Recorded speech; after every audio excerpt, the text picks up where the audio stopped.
Yeah, I mean, I guess that's this movie. That's Deep Impact, and yeah, I mean, I definitely enjoy something like Armageddon more. I find this movie, to sum it up, I mostly just find this movie kind of boring, and that's kind of why it's not quite something that I consider bad, because some of the conversations it's having are interesting. The humanity of it is sometimes compelling. I would just rather the world was blowing up.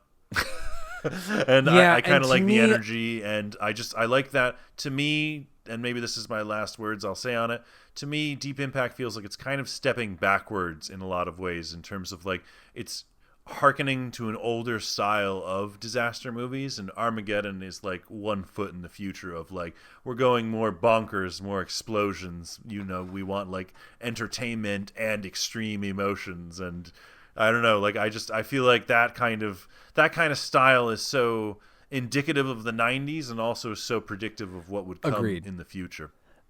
And I think that definitely, I mean, Michael Bay has had such a hand in designing the look of cinema over the last couple decades. And I think you're absolutely right that Armageddon is certainly much more on that cutting edge of where film was going, and that Deep Impact is certainly much more classical in its structure and its scope, maybe, and its presentation.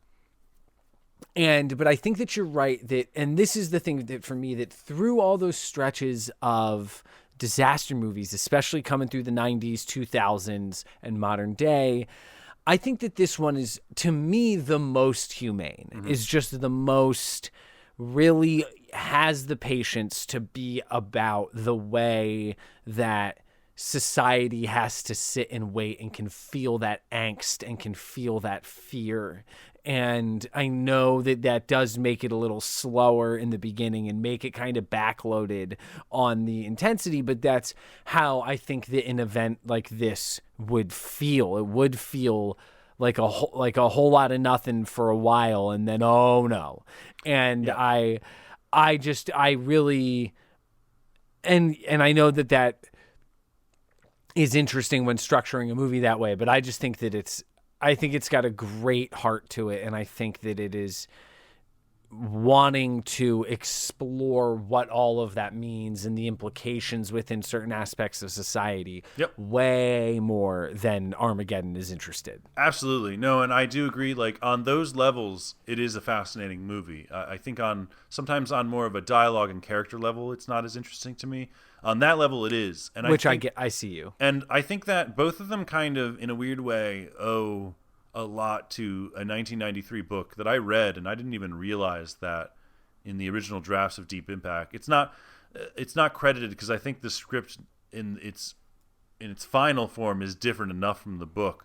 The Hammer of God, which is a novel by Sir Arthur C. Clarke, which is basically a novel. It's only 230 pages. It's really good. It's about a meteor that's coming to Earth, and we send thermal nuclear rockets to stop it. And it came out in 93. And I think probably both Armageddon and Deep Impact were probably, reacting to Independence Day, but probably also like that book I think was really popular in the mid 90s. And I think a lot of science fiction people, Steven Spielberg was basically, I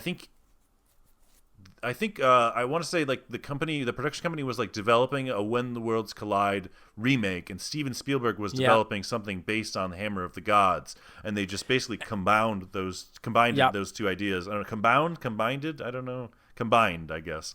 Combined those two ideas, and it really doesn't show, what would you say, the influences enough of either of them to give credit to When the Worlds Collide and the Hammer of the God. Eventually, yeah. But the finished product. But I would definitely, maybe you don't have time to read a book, but someday I would read. No, I always try to find time to read. I would read The Hammer of God, because that book, I think, really successfully deals with the humanity of the situation, because ultimately it's not like they're just sending rockets to the asteroid. It's not like you have like the same sort of like mission of people and things like that. But I will also say think that I do think this movie, as an adaptation in a weird way almost of The Hammer of the Gods, is probably a better adaptation in that way, and sort of looking at the humanity. And Armageddon is really just interested more in the chaos of it all, I guess. Yeah, the action movie spectacle of it. Yeah. And I think it should be said that it is interesting that, like, Spielberg was a real champion for Mimi Leader. He was a producer on ER, and he really liked working with her there.